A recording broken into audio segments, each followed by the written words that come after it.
नमस्कार, बहुत स्वागत है आपका जोहार। झारखंड में आपके साथ मैं हूं सोनाली सिंह। बीजेपी की ओर से झारखंड में मिशन 2024 की शुरुआत हो चुकी है। आज अमित शाह चाईबासा में रैली करेंगे, जहां अमित शाह के दौरे को लेकर चाक चौबंद व्यवस्था कर ली गई है। वहीं बीजेपी के कार्यकर्ताओं में काफी उत्साह देखा जा रहा है। फिलहाल अमित शाह रांची से चाईबासा के लिए थोड़ी ही देर में रवाना होंगे। चाईबासा पहुंचने पर सबसे पहले वो बीजेपी कोर कमेटी के साथ बैठक करेंगे और उसके बाद टाटा कॉलेज ग्राउंड में बड़ी जनसभा को केंद्रीय गृह मंत्री अमित शाह की ओर से संबोधित किया जाएगा। चाईबासा की टाटा कॉलेज ग्राउंड में रैली को लेकर तैयारियां पूरी कर ली गई हैं। तस्वीरें आपको लगातार दिखा रहे हैं। चाईबासा में अमित शाह की रैली होगी और उसके बाद अमित शाह एक बड़ी जनसभा को संबोधित करने वाले हैं। 2024 का आज से आगाज झारखंड में और आज से केंद्रीय गृह मंत्री अमित शाह इसकी शुरुआत करने वाले हैं। बीजेपी के कार्यकर्ताओं का जोश बिल्कुल हाई है, साथ ही लोग भी इस वक्त बेहद उत्साहित हैं। केंद्रीय गृह मंत्री अमित शाह थोड़ी ही देर में चाईबासा के लिए रवाना होंगे और वहां सबसे पहले वो बीजेपी कोर कमेटी की बैठक में शामिल होंगे। उसके बाद रैली को संबोधित किया जाएगा और उसके बाद एक विशाल जनसभा को अमित शाह की ओर से संबोधित किया जाएगा, जिस पर सभी की निगाहें, सभी की नजरें इस वक्त टिकी हुई हैं। तो मिशन 2024 का आगाज झारखंड से अमित शाह की ओर से किया जाएगा। चाईबासा में अमित शाह की थोड़ी ही देर में मौजूदगी होगी। कोल्हान की राजनीति में आज बीजेपी एक नया अध्याय लिखने की कोशिश करेगी। उस अध्याय में उम्मीद भी होगी 2024 को लेकर और एक रणनीति भी होगी। बीजेपी के रणनीतिकार और चाणक्य माने जाने वाले अमित शाह आज चाईबासा पहुंच रहे हैं और चाईबासा पहुंचने को लेकर किस लोगों में उत्साह है, इस मंच को देखकर आप अनुमान लगा सकते हैं कि मंच को कितनी खूबसूरती के साथ सजाया गया है और साथ ही फूलों की जो कारीगरी की गई है। कहते हैं कि फूलों का स्वागत जब किया जाता है तो जिनके लिए स्वागत किया जाता है उसकी खुशबू से वो भी काफी प्रभावित होते हैं। लिहाजा बीजेपी के कार्यकर्ताओं ने, नेताओं ने फूलों के जरिए अमित शाह तक अपना संवाद पहुंचाने की कोशिश की है। लेकिन सवाल यह है कि 2024 में कोल्हान बीजेपी के लिए कितना महत्वपूर्ण होगा। 2 सीटें हैं, एक बीजेपी के पास है, एक सीट 2019 में जो शिवम की सीट थी वो निकल गई थी। लिहाजा उस सीट को वापस पाने की कोशिश होगी। बैठक होगी अमित शाह जी के साथ, तो उस बैठक में आप उनके सामने क्या जमीनी रिपोर्ट कोल्हान को लेकर देंगे? सबसे पहले भगवान बिरसा मुंडा का धरती पर कोल्हान में मैं अमित शाह जी का स्वागत करूंगा। और आज हमारा जो कोर कमेटी की बैठक रखी गई है, इस कोर कमेटी में संगठन के विभिन्न पहलुओं पर उनके द्वारा चर्चा किया जाएगा और उनके द्वारा मार्गदर्शन प्राप्त किया जाएगा। हेमंत सोरेन ने लगातार जनता को ठगने का काम किया है। इनके द्वारा जो भी नीति बनाई जा रही है वो आम जनता के खिलाफ बनाई जा रही है। आम जनता समझ चुकी है कि हेमंत सोरेन से कुछ होने वाला नहीं है, इसलिए जनता मूड बना चुकी है कि आने वाला समय में भारतीय जनता पार्टी के झारखंड में सरकार बनेगी। तो देख रहे हैं कि जो कोल्हान के जो लोग, बीजेपी के जो नेता हैं, अपना मैसेज जो है अमित शाह के सामने क्या मैसेज रखना है, किन मुद्दों को उठाना है, 2024 को लेकर जिन जमीनी हकीकत को अमित शाह के सामने रखना चाहते हैं कोर ग्रुप की बैठक में, वो तमाम चीजें सामने रखने की कोशिश करेंगे। कैमरामैन संत के साथ संजय कुमार सिन्हा, न्यूज 18 चाईबासा। और आपको सीधे लिए चलते हैं चाईबासा, जहां पर हमारे सहयोगी संजय कुमार सिन्हा इस वक्त मौजूद हैं। संजय, किस तरीके की तैयारियां आप देख पा रहे हैं? केंद्रीय गृह मंत्री अमित शाह मिशन 2024 का आगाज चाईबासा की धरती से करने वाले हैं। कार्यकर्ताओं में कितना उत्साह, लोग कितने उत्साहित हैं इस वक्त?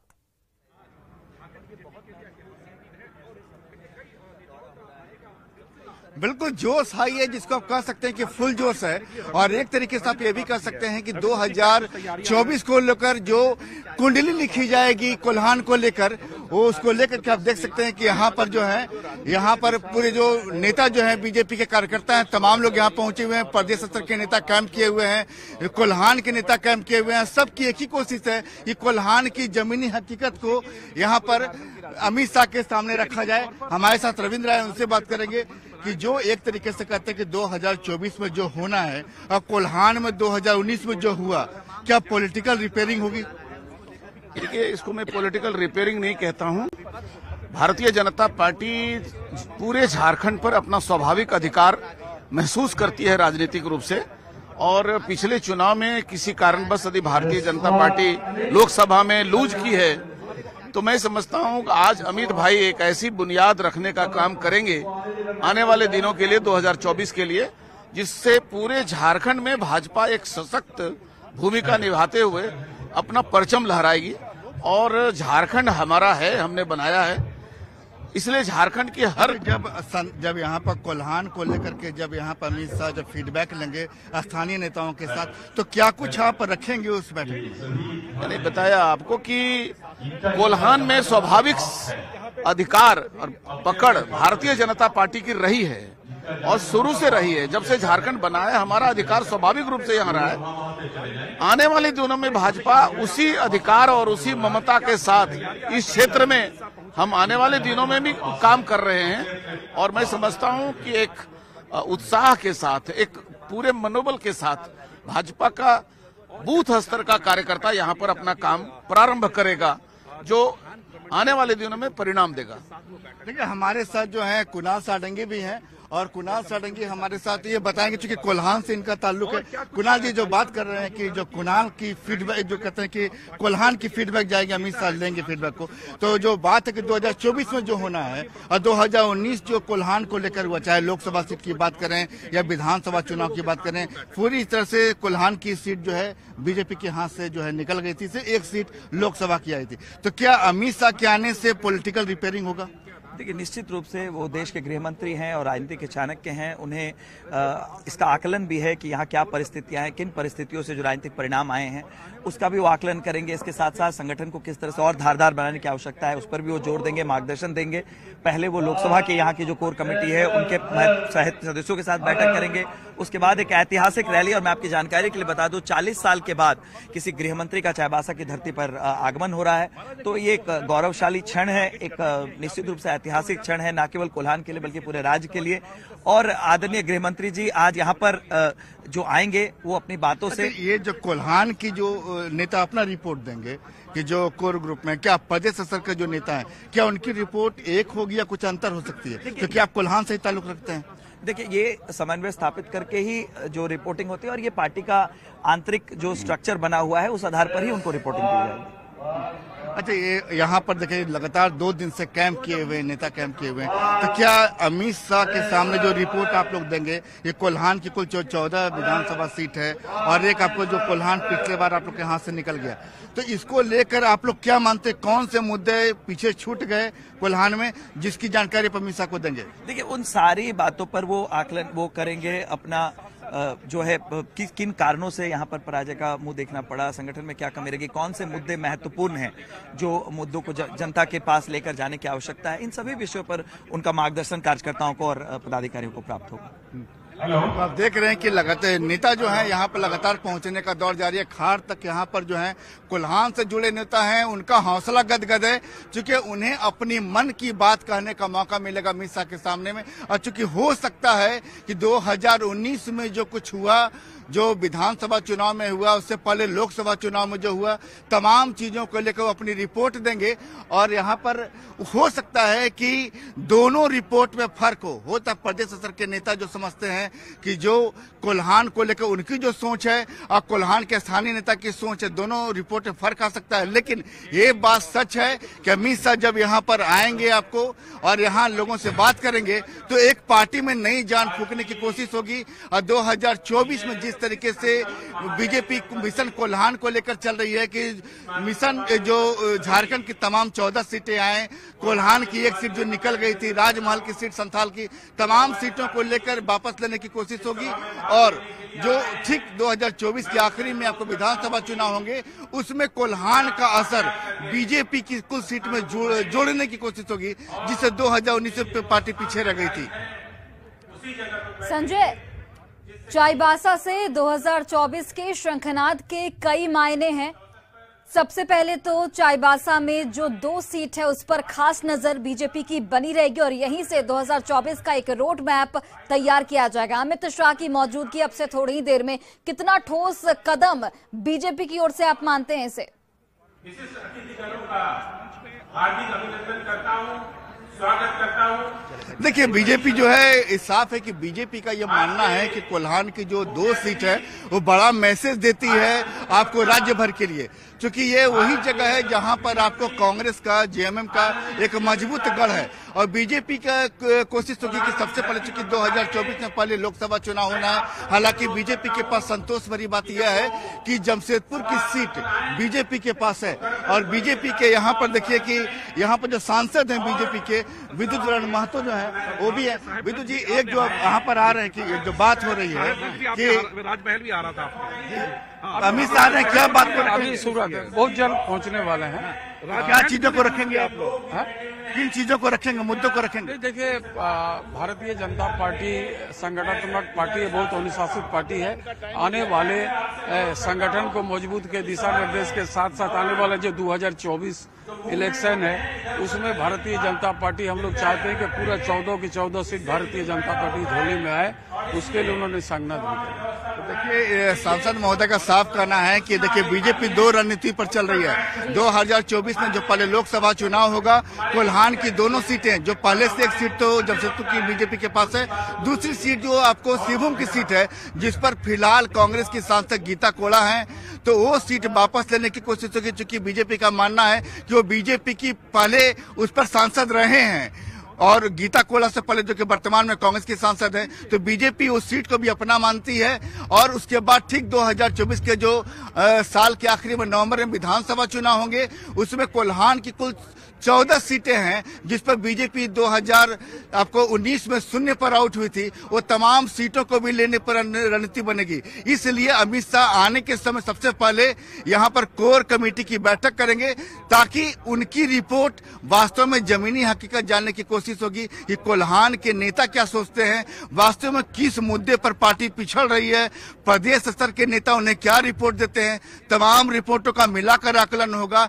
देखिए, एक से ये भी जानने की बात है कि विधानसभा वार जो बूथ होते हैं, लोकसभा की सीटें उन्हीं से बनती है, तो विधानसभा में हर बूथ पर कोल्हान के क्षेत्र में विधानसभा में कितने वोट पड़े थे बूथवार, उसका भी आकलन करने की एक बात चल रही है, शायद वो भी सामने रखा जाएगा। जी संजय, अमित शाह के संबोधन पर जाहिर तौर पर सभी की निगाहें टिकी रहेंगी, खासकर अगर हम विपक्षी पार्टियों की बात करें तो उनकी भी नजरें टिकी रहेंगी कि आखिर अपने संबोधन में अमित शाह किन किन बातों का जिक्र करते हैं। क्या लगता है किन किन चीजों का जिक्र अमित शाह की ओर से किया जाएगा?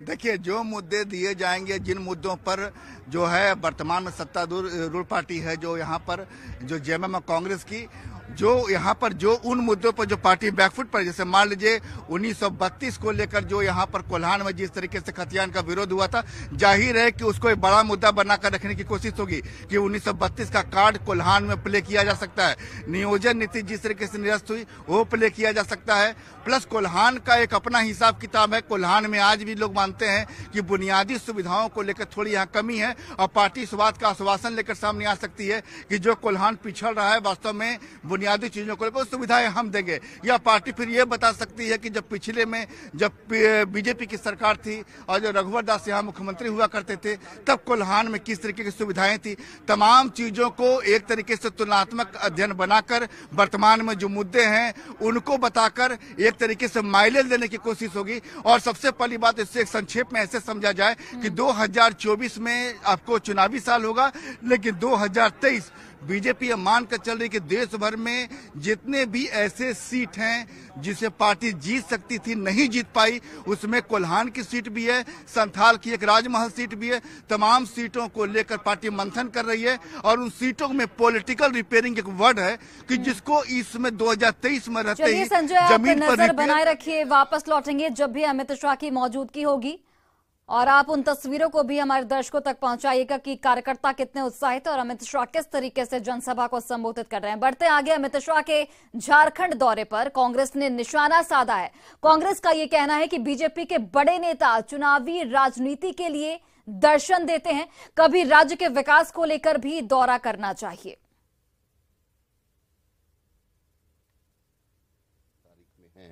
सत्ता पक्ष में उनका डिसीजन ही हर जगह चल रहा है, लेकिन आपको हर राज्य घूमना चाहिए विकास के नाम पे, हर राज्य घूमना चाहिए आपको जितने भी वहाँ पे जो कार्य है उनको लेकर के आपको देख रेख में घूमना चाहिए, सपोर्टिंग में घूमना चाहिए कि जनता को और क्या चाहिए, हम और बेहतर क्या कर सकते हैं। ये सिर्फ आप चुनावी आगाज करने के लिए अगर आप आएंगे, ये बड़ा अटपटा सा लगता है कि देश सिर्फ क्या चुनावी राजनीति हो रही है क्या, देश में विकास की राजनीति नहीं हो रही है। आप चुनाव को लेकर के आप हल्ला मचाए हुए हैं कि 2024 में चुनावी आगाज चाईबासा से। आप तो सिर्फ चुनाव में आते हैं, मोदी जी भी जब आते हैं चुनाव में आते हैं। अभी ऐसे कभी तो आया करिए, ऐसे कभी आया करिए। राज्य देश आपका है, उस देश का एक हिस्सा है राज्य झारखंड प्रदेश। आप चाहे देश के किसी भी राज्य में जाएंगे, भाजपा के लोग जो बड़े शीर्ष नेता हैं सिर्फ चुनावी दृष्टिकोण से ही वहां जाते हैं। और केंद्रीय गृह मंत्री अमित शाह के चाईबासा दौरे को लेकर झारखंड की राजनीतिक तापमान बढ़ चुका है। बीजेपी जहां इस दौरे को गेम चेंजर करार दे रही है, तो वहीं झारखंड की सत्ताधारी पार्टियां जेएमएम और कांग्रेस के नेता मानते हैं कि उनके दौरे से राज्य की सियासत पर कोई फर्क नहीं पड़ेगा। आने दीजिए उनको, क्योंकि दिसंबर में जब अब वो आए थे चक्रधरपुर में तो पूरे भारतीय जनता पार्टी का सफाया हो गया था उस पूरे प्रमंडल से। इसलिए हमको लगता है कि दोबारा वो आना चाह रहे, तो आने दीजिए उनको, स्वागत है। देखिए, कोई भी कहीं वो नजर नहीं आएंगे, सीट अपना ताकते रहे, लेकिन झारखंड में खाता नहीं खुले। कोई फर्क नहीं पड़ता अमित शाह जी के दौरे से, क्योंकि राज्य की जनता एक तरफ से भारतीय जनता पार्टी को नकार चुकी है और राज्य की जनता में यही खूबी है कि एक बार जिसको नकार देती है उसको फिर स्वीकार नहीं करती है। तो भारतीय जनता पार्टी को अब इस राज्य में स्वीकार करने नहीं जा रही है राज्य की जनता। गिरिडीह में समेध शिखरजी पर्वत क्षेत्र को लेकर केंद्र सरकार के फैसले के बाद जैन समाज के लोग काफी खुश हैं। जैन समाज के विरोध को देखते हुए केंद्र सरकार ने पारसनाथ पहाड़ी पर पर्यटन और इको टूरिज्म की गतिविधियों पर तत्काल तौर पर रोक लगा दी है। पारसनाथ क्षेत्र में शराब, तेज आवाज में गाने और मांस की बिक्री पर भी पाबंदी लगाई जा रही है। इस फैसले के बाद जैन समाज ने खुशी जाहिर की और सरकार का आभार जताया है।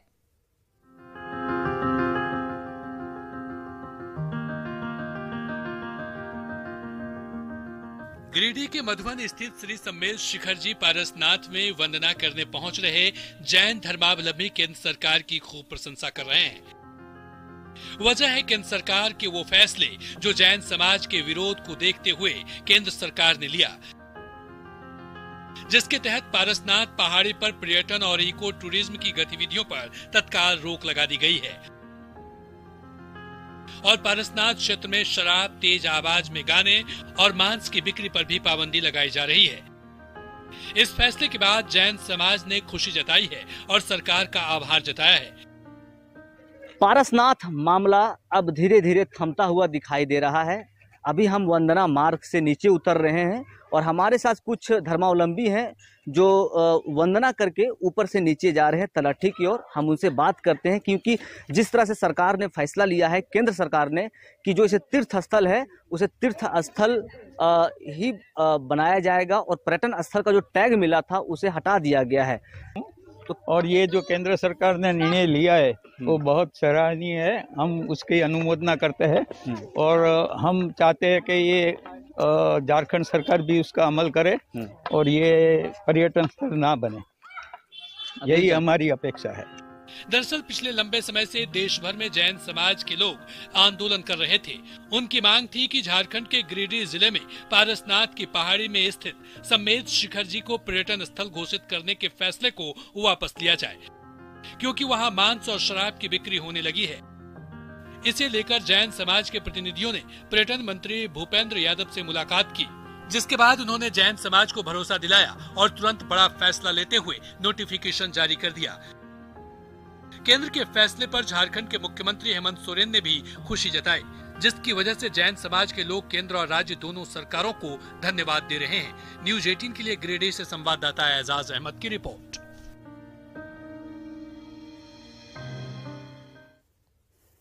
और गोड्डा की नवोदय विद्यालय हॉस्टल में छात्र की मौत के बारे में पुलिस ने बड़ा खुलासा किया है। स्कूल में पढ़ने वाले 12वीं के छात्रों ने ही पीटकर अमन की हत्या कर दी थी।